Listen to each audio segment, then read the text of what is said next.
what's up everybody? Welcome to Inside the Game, your one source for everything cool in the world of video games. Don't forget, you can be a part of the show. It's quite simple. All you have to do is go to insidethegame.ca or hit us up on Discord where there you can submit your clip and end off our show. Don't forget, for more of our content, you can always check us out on Twitch at twitch.tv/theofficialitg or at Inside the Game over on YouTube. Now, what's coming up on this week's show? Well, here it is. It's the rundown. Alright, so I got my hands on the latest Mario title, and wow, I absolutely adore this game. And it's not always quality stuff that you're finding, so finding quality games isn't always easy on the AR platform.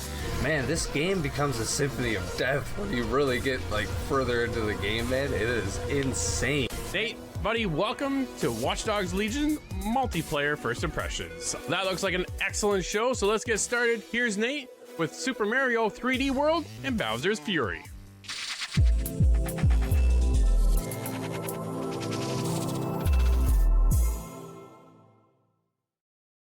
Alright, this week I'm powering up solo on the Nintendo Switch with Super Mario 3D World and Bowser's Fury.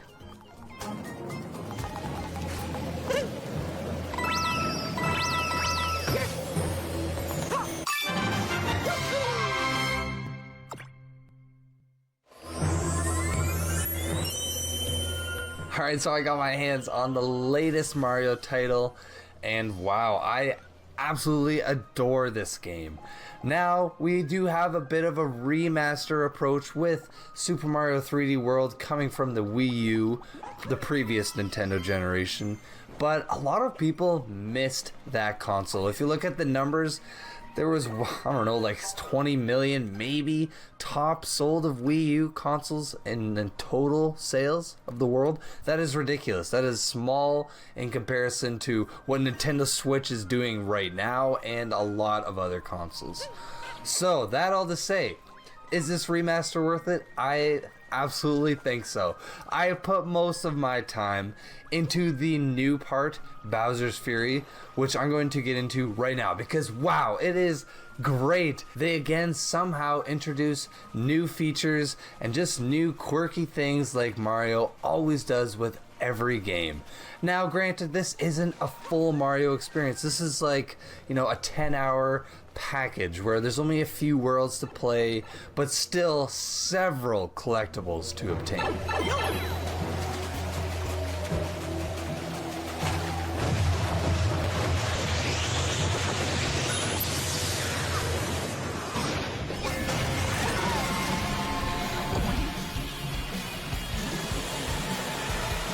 The whole story of the game, which I know Mario stories, they're not this great, in-depth, amazing story, but nonetheless, there is still always one there, and in this one, you're actually using Bowser Jr. because his dad, Bowser, has gone mad, and it seems like it's the same stuff that's poisoning him from Super Mario Sunshine, this black ink. So what you have to do is use Bowser Jr. and obtain these cat stars, or cat shine. And what's really cool about this is as you're playing the game, you're constantly getting bombarded by Bowser. He just spawns in, everything starts to rain and go dark, and he just kind of attacks you. So what you have to do in this case is either just play it out until he goes away, or obtain a noob star. And once you've done that, it pushes him away and everything's back to beautiful and normal. But if you've obtained enough stars through each stage, you actually use this big cat bell and power yourself up to this massive size, to the same size as Bowser, and then fight him. That's how the boss fights are in this game. I thought that was really kind of quirky and cool, and again, what is especially cool about this is that the boss fights, you're actually huge size in the same world that you're playing as a small character. So it's really kind of cool as a, from a different perspective, seeing it like that. I thought that was really interesting, and just, again, this whole kind of twist on the game I thought was very good. Bowser's Fury is a highly recommended title for me.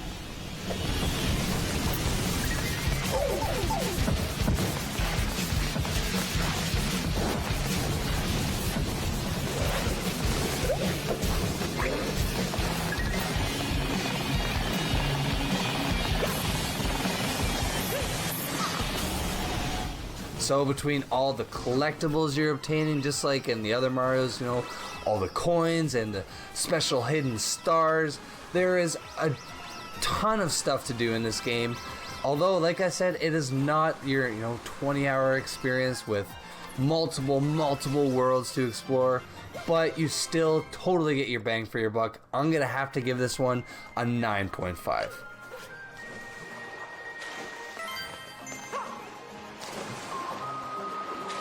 An excellent addition to the Mario franchise that brings some new elements in a classic Mario way.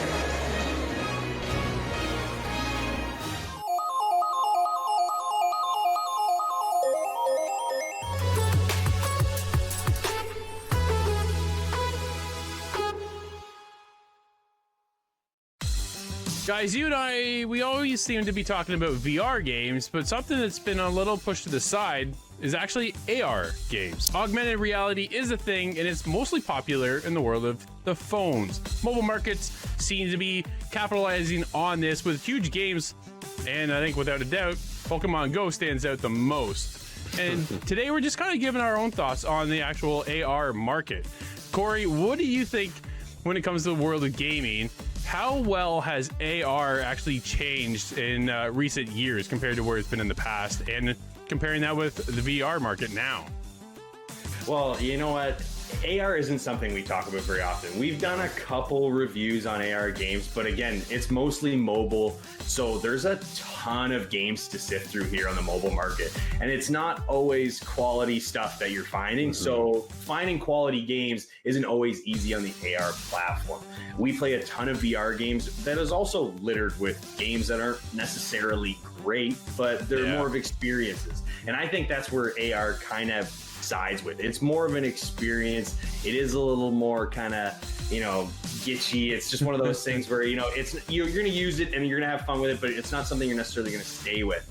I personally I downloaded and played Angry Birds AR, and it was actually implemented really well. But the only thing that really drew me to the game is the fact that I know the Angry Birds franchise as being pretty solid games overall, good little time wasters. So I said, why not? Let's see how these guys implemented this game into AR. And they did a great job. Like, I can play any game on any surface in my house, and I can rotate around the map, and it works pretty flawlessly. Like, it's just like I'm playing the other game, but it's in my living room or in my kitchen instead. So that kind of experience is cool. But again, I'm not, jumping off my console to play an AR.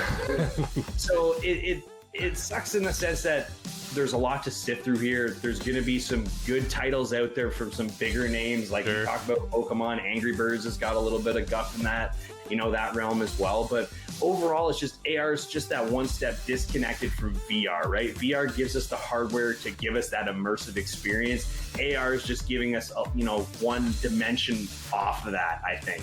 It's cool, but it's just not exactly where it needs to be for it to be a mainstream way to game. What do you think, Nate? Yeah, man, I think with augmented reality, there's not a lot of genre selection. Like shooters, in reality, are you gonna walk around with your phone shooting your friends? No, we tried that. I've seen it. And I've seen a trailer for a game in an app, and I just kind of laughed. I mean, it's a cool idea, but that's about it. Like, I'm never gonna play that. But Pokemon Go is a great example, yes, but on the same time, do a lot of people use the AR mode? Not really. Like, you're mostly just using the game backgrounds and catching the Pokemon, because to be fair, it's honestly a lot harder to catch with the real world background. But I don't know. Let's look at Microsoft years ago. The HoloLens. Yeah. What about the HoloLens? No one even probably knows about it nowadays. Because that was something that they were advertising for Minecraft. Man, I remember watching this trailer and being blown away. Right? It looked so cool, but it just never came out. And to be fair, Microsoft probably, they're like, is this really gonna sell Minecraft? Like Minecraft, I remember like last year or something, they had over They average over 100 million users a month. Oh yeah. So if they knew that the HoloLens wasn't gonna push that number further, or make more money, obviously, like, it's just not there, man. I don't know if the technology's there or if it ever will be. Like, I don't know, right? It's not like VR where you can get, like Corey said, really immersed into the experience. It's kind of just like, oh, this is cool. I can play Harry Potter with my friends or kill some zombies in the real world. It's kind of just like these niche things. I don't know if that's the word, but no, I think it is. You know what I'm saying, Drew? Yeah, no, absolutely. AR, I think, is, like you say, like almost gimmicky, right? The only really good ones that seem to stand out the most are ones that are capitalizing on top tier franchises that we all know. Jurassic World, The Walking Dead, Harry Potter, right? Pokemon. There's a reason why these ones kind of stand out over top of the others. A, because budget is probably put into these games, and B is because people are already attached to these titles. So they're already there and go, ooh, cool, what's this? And they check that out. Or Angry Birds, like you say, Corey, you check that out because you knew who Angry Birds were. When a new company comes in and tries to pitch an AR game on your phone, you're like, well, I might check it out or I might not. Chances are you won't. And you won't, if you do, you don't last. That's the other thing. You don't see AR games taking off. When HoloLens was announced, and they did, Nate, they did that demo of Minecraft, and it comes out of the table. Awesome. It was Dude, right? so cool. But that is awesome. But look at who wants to spend money on that for, like, Microsoft, per se, versus going with VR. And a lot of people now have pushed over to the world of VR instead because it feels like you're in the world. When you're doing AR, you're messing with the world, where instead of VR puts you into that world. And so it's a whole different experience. If you haven't had the chance to play VR, I highly recommend it. It is like an experience I've never had in the world of gaming before, where AR just feels like it's more of a toy versus the VR Definitely experience. Something to still try, I think. Definitely something to still try, but I think if you're looking for that immersion, like you said, Drew, I think VR is really where you gotta go. Yeah. No, absolutely. Let us know at InsideTheGame.ca if you're playing any AR-related games.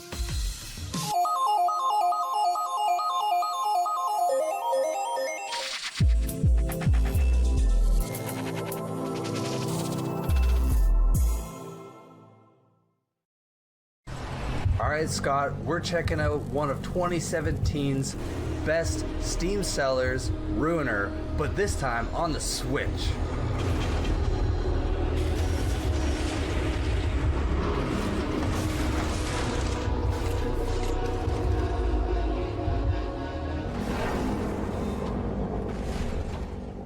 Alright, Scott, we got our hands on Ruiner, which is actually an older game now, but recently came to the Switch.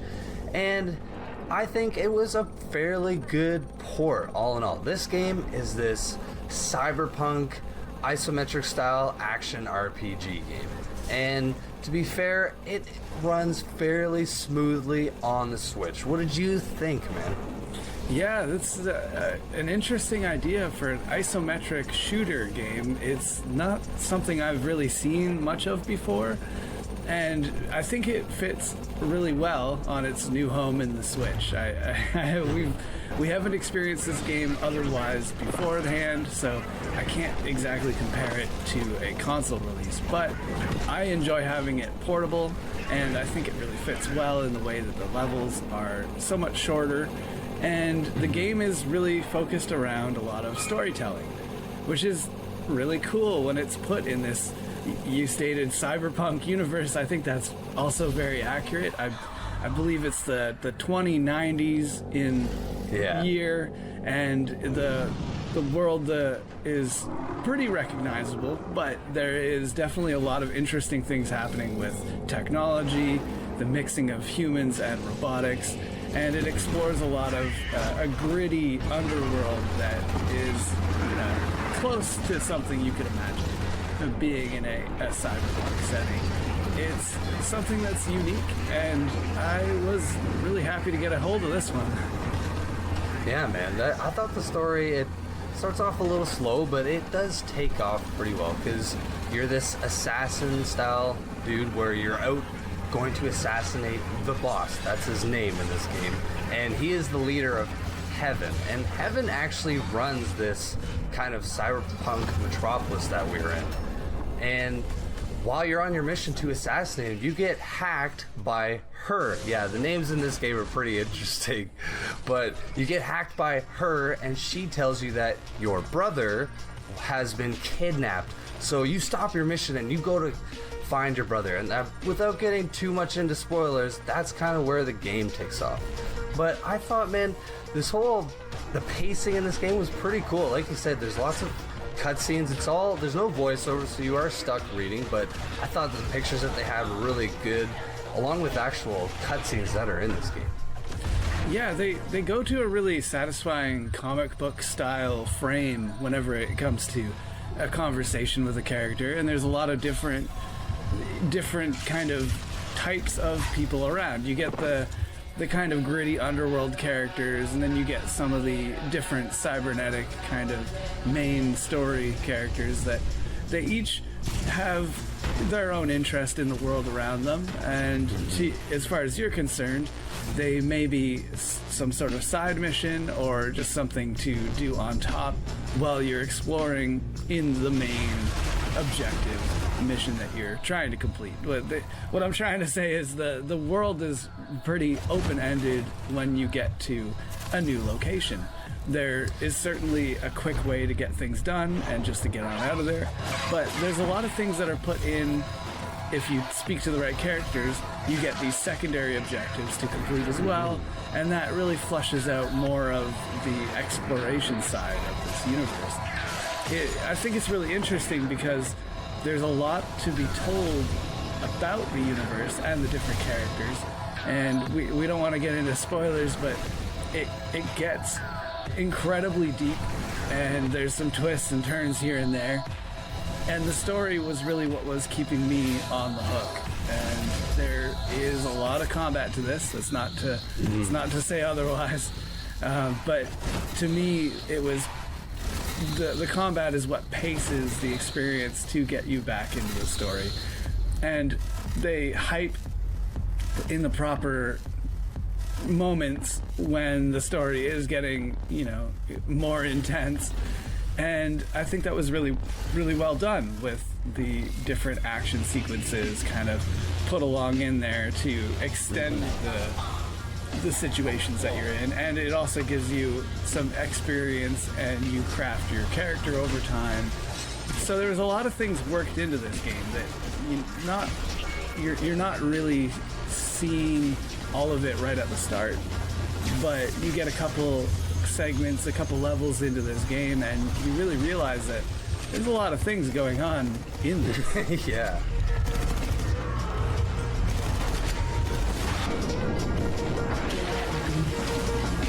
I just wanted to touch on the combat because I brought it up, but I don't want to minimize it. The combat is a lot of what you're doing in this game, and it is extremely difficult, especially at the beginning. Oh man, yeah. Thankfully they have 3 difficulty settings which you can change while you're doing your playthrough.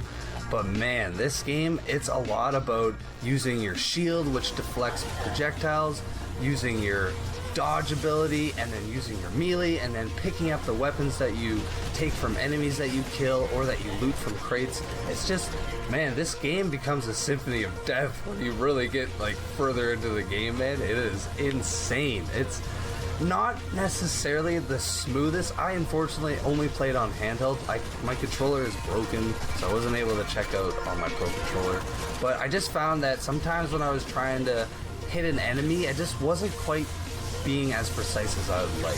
So that was one thing I kind of had to mention. Yeah, I agree with that. There's a lot of scenarios that you're put in this game where you're jumping from, firearm to firearm and using your katana to kind of space certain enemies. But it gets into a lot of shooting. It's very heavy on the shooting. And the isometric camera angle, I think, is the culprit in making that not quite as smooth as it could be. But it is certainly something you can get used to kind of as you get further along in the game. And there is a little bit of a magnetism that happens with the targets as well. So sometimes, as long as you can hit them a few times, generally you're kind of soft locked on, and you can at least put up your end of the combat to match their aggression. And there's a lot of powers at work here too. So you mentioned the shield and the dodging. There's also a stun grenade and a frag grenade and different things that you put your points into as you level up and get further along in this game. So there's a little bit of character customization, a little bit of character tweaking, and a lot of options of what you'd like to bring into the combat. And I think that's where the difficulty ceiling really is can you use your limited energy to dispatch enemies as efficiently as possible and just get ready for the next wave of enemies, because there is generally a lot. Yeah, man. And then you get into these boss fights and they're tough, man. I struggled on a few of them, man. But I must say they had quite a variety of boss fights. They were constantly throwing them. Not too much where you're feeling overwhelmed, but I felt like there was enough variety in the enemies and everything that this game was pretty solid, man. I think we should actually score this one. We've talked about a lot of stuff on this. What are you going to score Ruiner on the Switch? This game is somewhat complicated to measure in some regard because it's doing a lot of storytelling, but the action is strong. It's a little difficult, but I feel like the action is not the focus. The story and the twists and turns and the different characters is more what this game is all about. It beautifully is, it looks amazing, even on the Switch. It's maybe a little bit dark, but the comic book kind of paint look to the game is really appealing to me. And I want to give this one a 6.5. I think it missed the mark on just a couple things here and there, but that could have extended it and made it that much bigger and better to a new player. But it has that curiosity that's dragged me in, and I hope to see more made out of this universe. Yeah, man. I mean, they couldn't have said it much better. I'm right there with you with the 6.5. This game, I love the whole cyberpunk feeling, especially after playing Cyberpunk 2077. I was kind of getting that itch again to play something like this. So, again, it's not the smoothest controls, but that story really drives you forward. So, 6.5.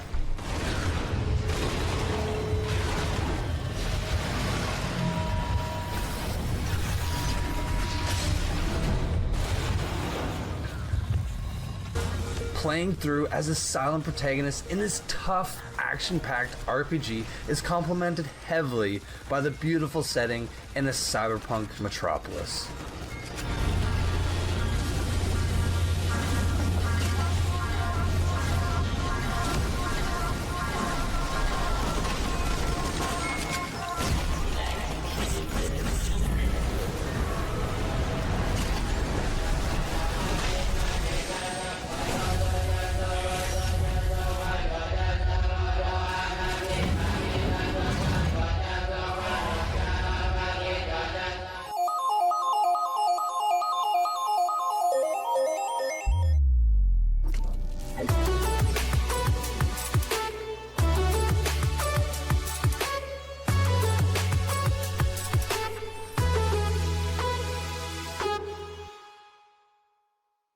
Nate, buddy, welcome to Watchdogs Legion Multiplayer First Impressions. I was attending an event through Ubisoft, thanks to our friends over at Ubisoft for hooking us up, that we attended a multiplayer session. I had hands-on time for about 5 hours of Watchdogs Legion's multiplayer.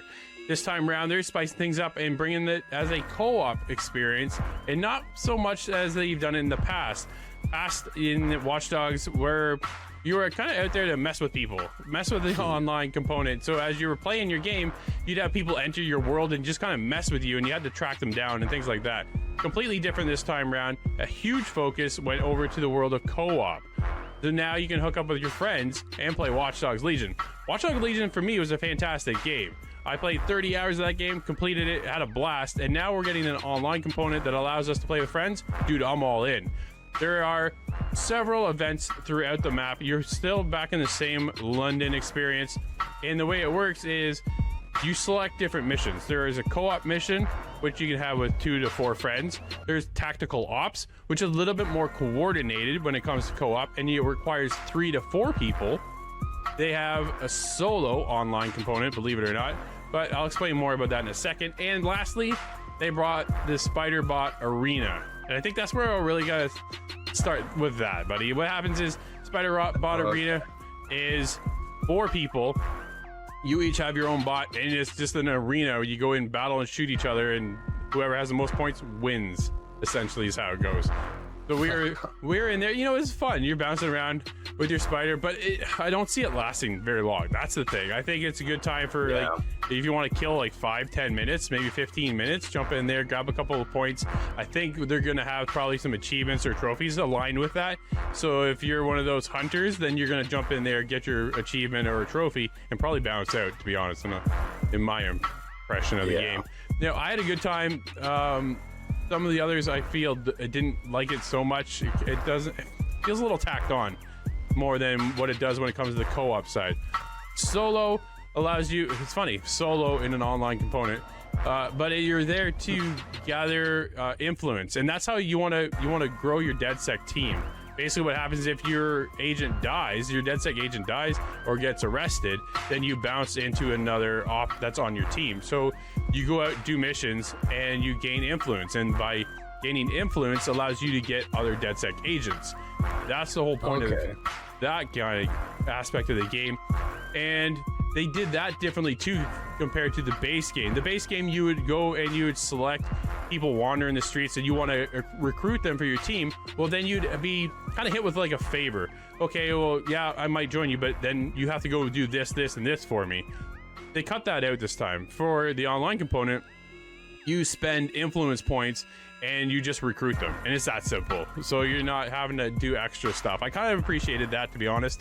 I didn't want to be doing all these other side missions. I'm in an online component of the game. I want to be doing that. So solo is there, I think, mostly if you're waiting for your friends to jump on. So you're able to kind of go in, kill some time, and do some solo stuff.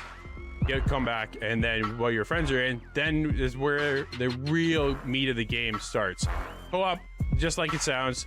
You're out, do a couple missions. There's different levels. The co-op component is, like I said, 2 to 4 friends for that one, and it's all scattered. But if you played Watchdogs, you kind of know what you're in for. But it's really the huge focus for me was the tactical ops. Tactical ops requires 3 to 4 people, and is a huge focus on coordination. And it was, you know, we went in. Basically what we did the first mission called Trouble at Titus, and it required 2 of us to go in one direction on the map and the other 2 to go in the other direction of the map. And we're off. Then you sneak into this area, and from there you had to hack a key. Well, you download the key and then you hack the server. Well, we have to hack the server at the same time as the other people on the other side of the map hack the server. And then from there, sounds like you really need to be on your headset at least and communicating with your team during those tactical op missions. Yeah, tactical op missions is very tactical. They want you to be there to coordinate things. I thought that was really cool. I think it's gonna be a ton of fun to be able to have some of these missions. And as the missions go along, it gets harder. But yeah, we had to then tap into the server, and we got in. Man, we got busted a few times. Like we really did struggle at the beginning of the tactical ops to get things coordinated and get things working, because somebody was a little bit more, you know, hands-on, guns blazing, versus where I'm kind of laid back. I'll send out my drone. So if if your teammates are different like that, where you have more of a stealth player and more of a just guns blazing, you're gonna feel that within the tactical ops. I know we did when we were playing online, but dude, it was cool to have us on one side of the map and still be coordinating with our other teammtes on the other side of the map. I thought that was cool. Yeah, we did that. Really cool. Well, it's fun, right? It makes a huge difference when we were playing the game. The fact that, you know, online is online, and we had all kinds of co-op missions over the years. So to have this one implemented in such for Watchdogs, I thought that was a cool experience. It's definitely fun. I'm looking forward to playing with our friends, our team from ITG, to go out and do these missions, because this is It'll be a wreck, but it'll be fun. Exactly, right? But so yeah, we coordinated, we were able to download the server, and then we had to meet up. And then when my teammate and I finished our side, we had to then go the other side of the map, and the countdown started, so we had to get over there, and we eventually met up over there with the rest of our team, and we finished the mission out. And honestly, it was cool, but I'm curious to see how they can keep the online component alive, right? Because once you've done the mission, then you're done the mission. You can replay the mission, but as you and I've seen, games of service over the years rely on more and more content. And so if they're going to keep this online component going, we're going to need more online story missions. I don't want to be doing the same co-op experience over and over again. No, exactly. So you said you are working towards upgrading or obtaining those points, right? Yeah. As you're completing these missions.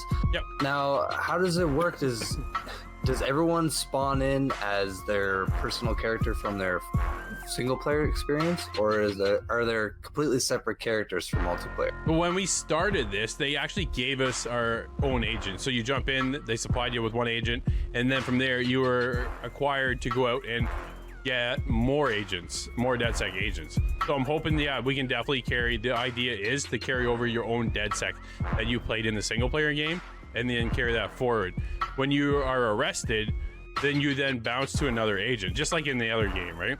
Okay. In the base game. So then you kind of carry on, but if you run out of agents, then you're in trouble. That's the whole point of it.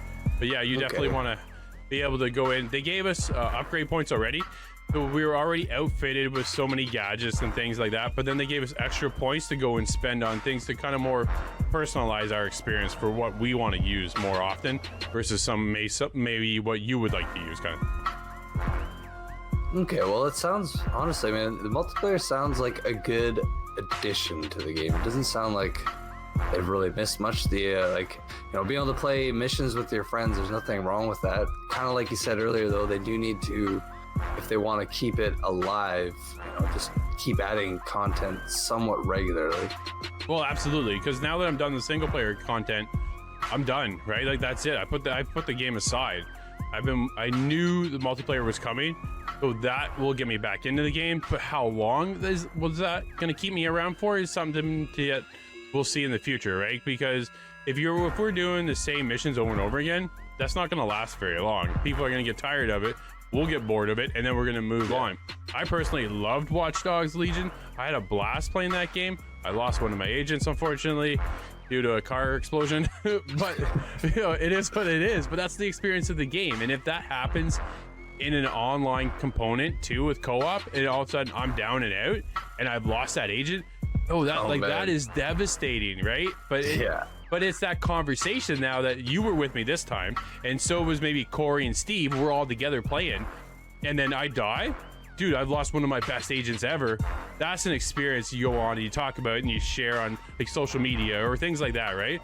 So if they can build this aspect to the game, I think we're in for something pretty special. I had fun. I played with other people, but it wasn't like my actual friends, but people I know well enough, right? So this time when we jump in, when it launches here just around the corner, I think it's gonna be a cool time. But yeah, we'll see how long it lasts.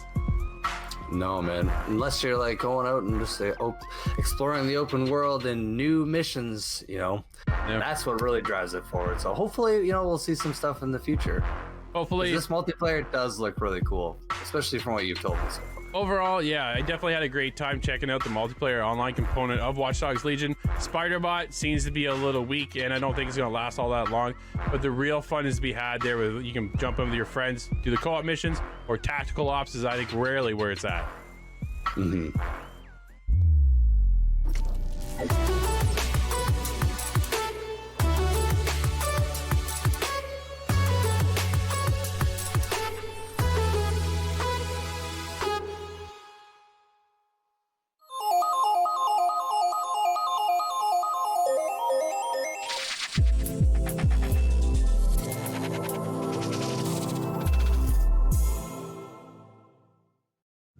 I'm checking out one of my favorite genres, point-and-click adventure genre.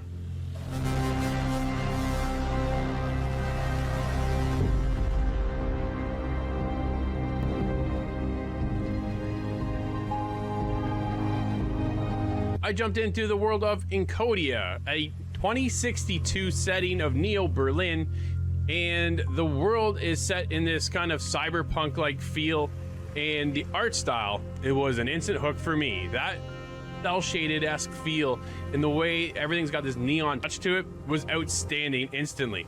And then as you get into Tina's story, this 9-year-old orphan that is out to explore what she's been given a mission for, and I'll kind of leave it at that. As an orphan, kind of you get the feel of what's going on there, but there's a little bit more to that backstory. But she's been given to a robot to take care of. Sam 53, is there to kind of protect her, make sure she's okay in this orphan setting as she lives on this rooftop by herself. And the way the story unfolds, well, no spoilers, but it is really good. Who are you? I'm Aga. And I'm Isa. And we don't talk with anyone who's not our friend. Or doesn't have something for us. Or doesn't know someone that we know. So which are you? Tina's been given a mission by someone to go out and save the world. Kind of typical in a sense, but the mayor, the antagonist of the entire game, is over to overtake the world and have everybody in this hypnosis of VR and having them want to jump into the cyber world and be stuck there forever. And as you wander around and meet some of these characters and explore the world, it is just cool. But my biggest problem with the game is actually some of the puzzles. The lack of direction with some of it will have you stuck there for a very long time. Some puzzles were great in the fact that you knew what to do, and eventually you were able to overcome and get that puzzle achieved. But in classic point-and-click adventure games, you find yourself scrolling around the level looking for the next thing to click on to be able to match for the objective of the puzzle, or the items you pick up. Why do you have some of these items? Some of the items in the first chapter alone I never even used, but I had a bunch of them in my inventory. Didn't quite understand why that was. And then as you get longer and progress in the story, you get other materials. And then of course, classic point and click adventure games, you want to combine some of these things.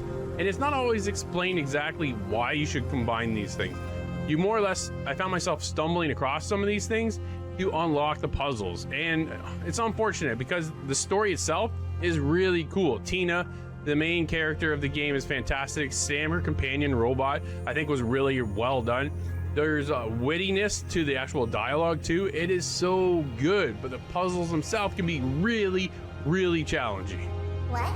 The offices are closed at this time of night, and you are not allowed to stay in the hall for more than 15 minutes. Please leave. One of the highlights of the game was actually the audio. Ambiance in the game and the score of the actual game was so well done. It gives you a sense and a feeling of your surroundings. It was really well matched with the actual art style. I thought everything went perfectly well with it, and it's definitely something that was a standout feature within the game and often missed with a lot of these point and click adventure games.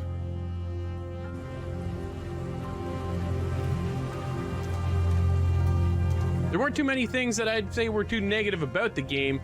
My only real hindrance was the lack of actual character detection. The bodies would walk right through each other. Often when you're on the streets, you would see someone walk right through Sam or through Tina, or in that case, you'd even see Tina and Sam walk through each other. So that was something that's kind of taken me out of the story a little bit. It would have been nice to have that, see Sam walk around Tina, or Tina go around someone, or the person walking down the street, for instance, would move around them. Have that hit detection in there. That was one of the things missing from the game. One of the highlights, though, itself, were the fact that each character has their own strengths within the world. Only Sam can talk to certain robots in there. Otherwise, when Tina goes up and talks to the robot, it's a bunch of gibberish, and she doesn't quite understand it. So I thought that was a really cool touch. Hello there.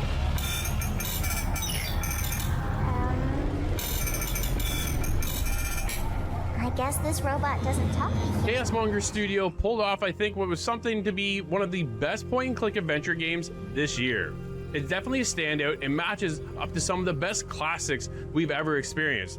Talking about Grim Fandango, Monkey Island, some of the huge ones. One of my personal favorites, Broken Sword. That series is fantastic, and I think Encodia really kind of stepped it up, giving you that sense of the old classics, but yet bringing it into a new feel.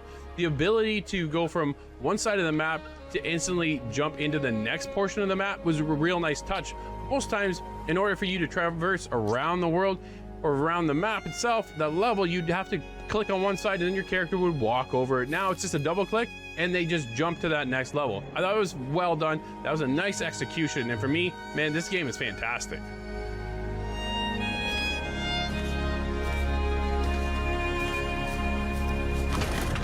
The world of Encodia had so much charm. This is a fantastic game, definite must grab for anybody who's a fan of the point and click adventure series.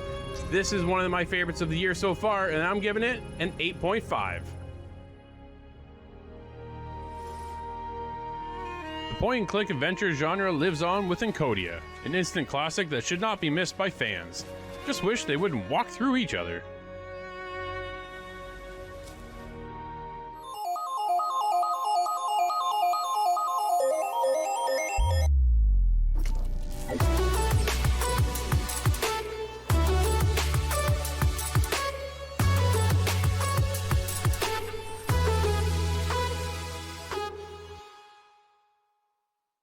I've got us covered this week in the mobile mention. Let's start sniping.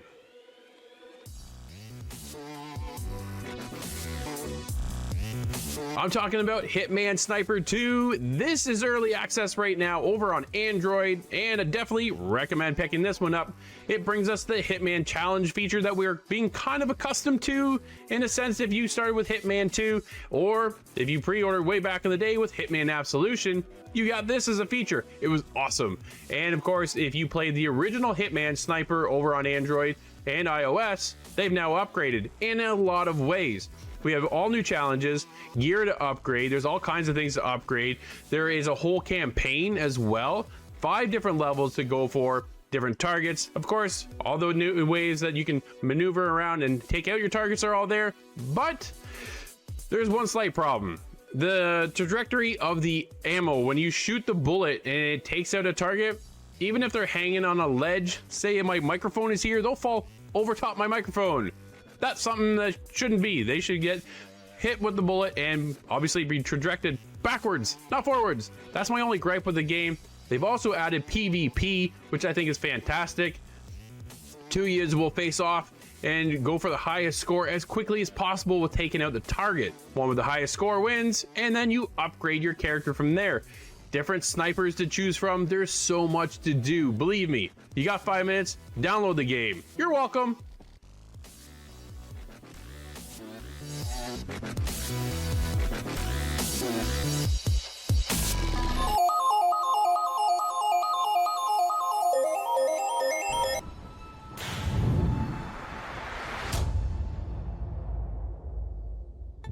Square Enix and Crystal Dynamics announced when we're gonna get more content for Marvel's Avengers. I know we're all kind of looking for a reason to play past our 150 current, but what do you do when you're leveled up that high? Well, you move on to the next story. Kate Bishop, I'm sure a lot of us have already completed, but what's next? Well, on March 18th, they announced we're going to be getting a PlayStation 5, Xbox Series X/S, and the latest hero, Clint Barton. That's right, we'll be playing as Hawkeye, and to be honest, he kind of looks similar to Kate Bishop.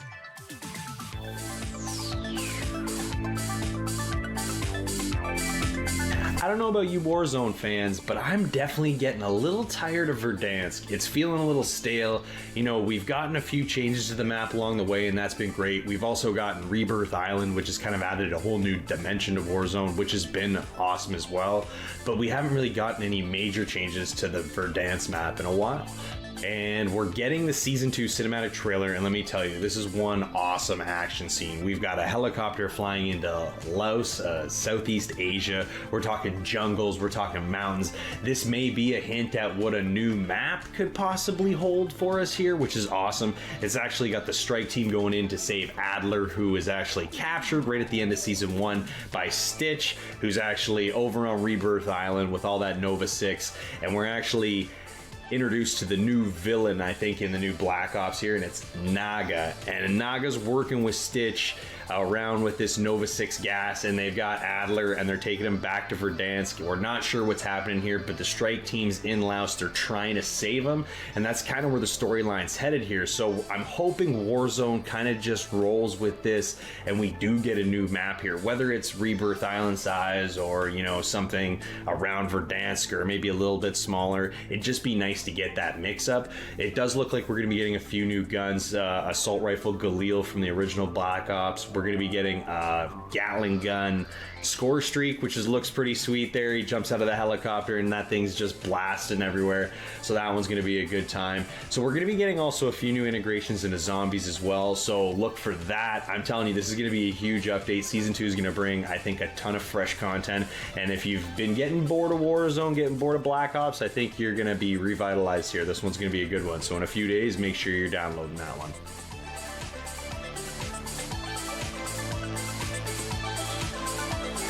I can't believe it. It's already that time of year. Yes, Nintendo Direct, it has finally struck, and it hit us with a lot of great games. And starting things off, I'm going to hit you with Splatoon 3.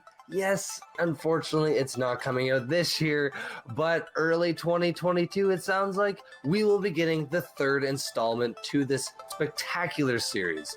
This series, if you've never played it, it's like a 4v4 crazy team deathmatch style game that has really evolved into something spectacular. So what's next? We got Zelda Skyward Sword Remake finally coming, and that's coming later this year. My brother, myself, I know a lot of people have been waiting for this, and they are finally bringing it to the Switch with some upgraded controller options. So this will be great to be able to relive this experience yet again. It has been 10 years already. It's already been 10 years since we played this game on our updated consoles. So what's the next thing? The next character to Smash Ultimate. Yes, Pyra from Xenoblade 2. She is hitting the roster and she seems pretty juicy. Yep, another fighting character.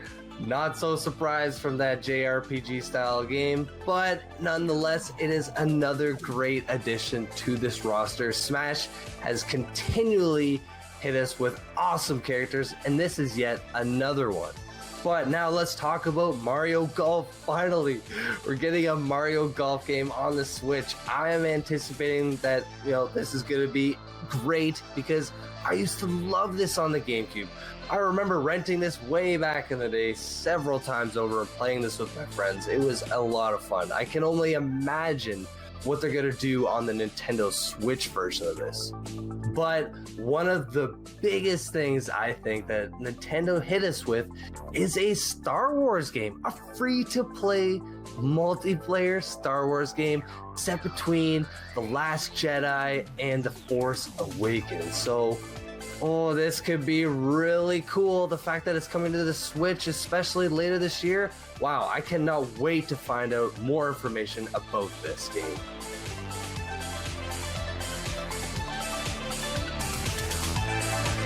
Every now and then, you see a game that just explodes, and, Steam has that game. Have you heard of Velheim? This game has reached 2 million units sold in under 2 weeks. It had 360,000 concurrent players. If you haven't heard of Velheim, this might be your next game. Velheim is a brutal exploration and survival game for 1 to 10 players, set in a procedurally generated purgatory inspired by Viking culture. Battle, build, and conquer your way to a saga worthy of Odin's patronage. Richard Svensson, CEO of Iron Gate Studios, said, "Our goals were pretty much to cover our development costs so we could continue to exist as a studio and continue working on Velheim. I guess our future is safe for now." Velheim has not been rushed. It's a product of more than 3 years of iterative development with features added and tested on a core team of early adopters. Also, as a designer, I don't like to follow popular conventions, but try to go on my own way. This seems to have worked out. Well, Velheim seems to be taking the world by storm, and if you haven't tried it, well, maybe you will. I know the ITG guys are jumping in.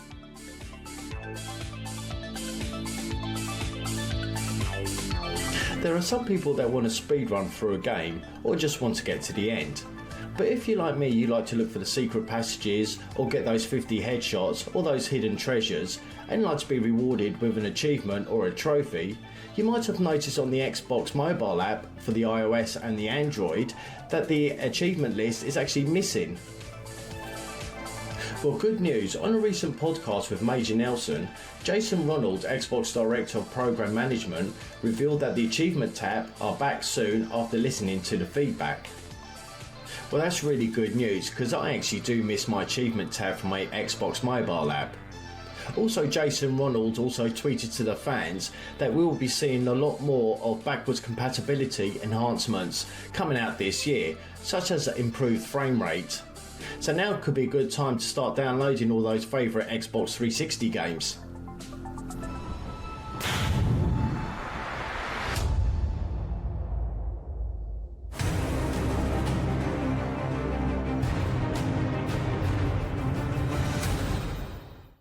Plant yourself somewhere on the first floor, and then partway through, kind of make your way from the rear. Because, yeah.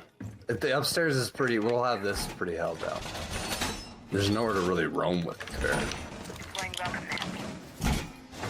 Friggin' drones are already up here, boys. That's quick. Barricaded back for you, them, so tower. if you guys try to call it if you shoot any.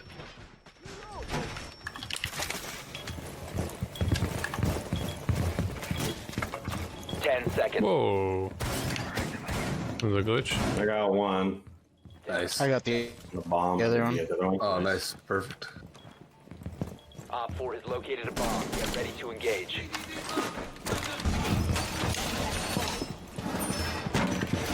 Don't worry, Kyle. I'm just ripping this down again. I like to use the wood to cover up that mat a little bit sometimes. I'm trying to get this up quick.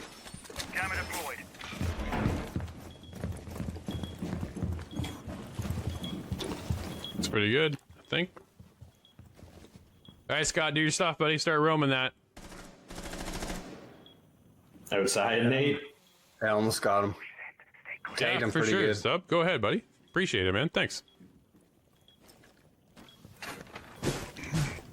I'm creeping around, but I don't see Yeah, I anything. appreciate that. Got another one here. I'm coming to tower with you. Oh, I'm being tracked by a jackal. Oh, Grenade. Yeah.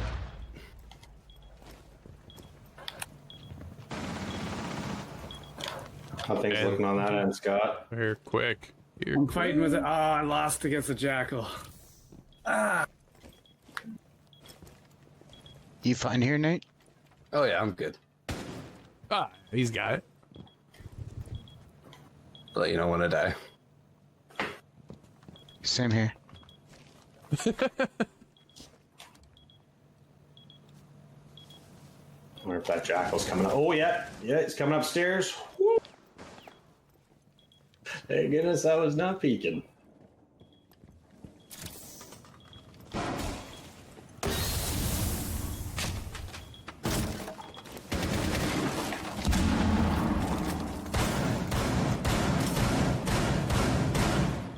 Kyle going hot. There's a guy laying down out here. Yeah. I got him down. Cycle back into Nice.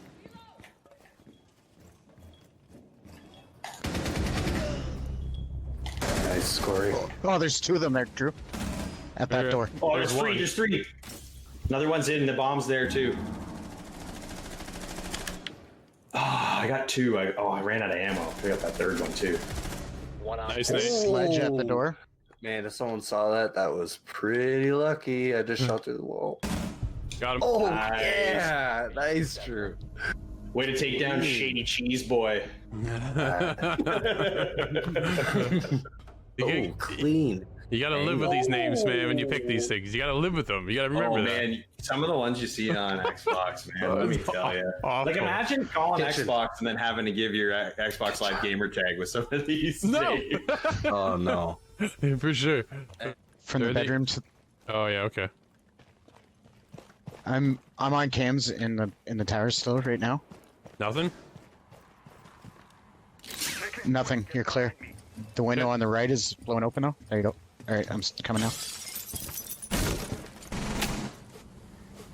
Yo. I've been doing you guys ready. I can blow open this wall. One sec. I'm here. I'm almost there. Okay. Man, they left it open again. Dude. It got me, I'm here. Hey, you guys really like to peek me, eh? I destroyed a defense system. That's about it. Nobody in on that side. You want to drone in, boys? For me? I'm just watching the stairs for now. Yeah, I'm droning. On Thanks, it. dude. Hang on, I gotta get in here. Nice. No, it's just a Rooney's thing here. Proximity Yeah, alarm yeah. destroyed. Rooney in the back. Mira. She's in the very back. Cluster charge going up. Detonating cluster charge. Rooney, she's right here on ping. Nice. She's still alive. Loading map. She's getting in the other room. Shoot her, shoot her, shoot her. Oh, it's fine. That's fine. It's fine.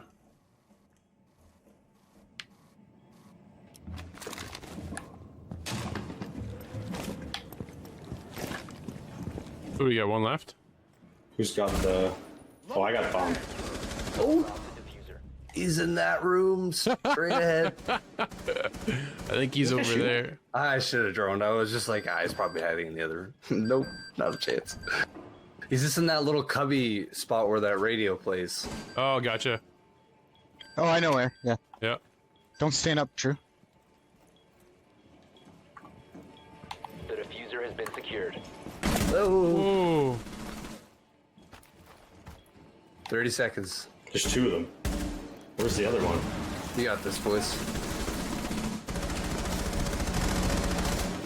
Cover me! I am. I'm watching their side. Got him.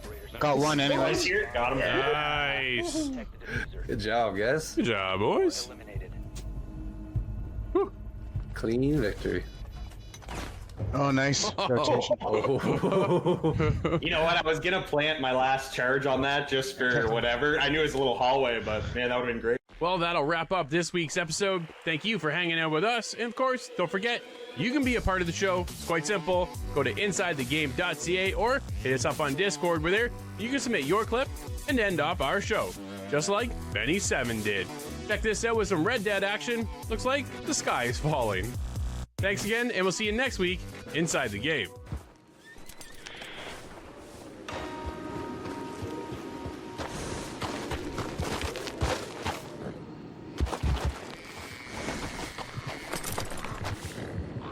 Ah!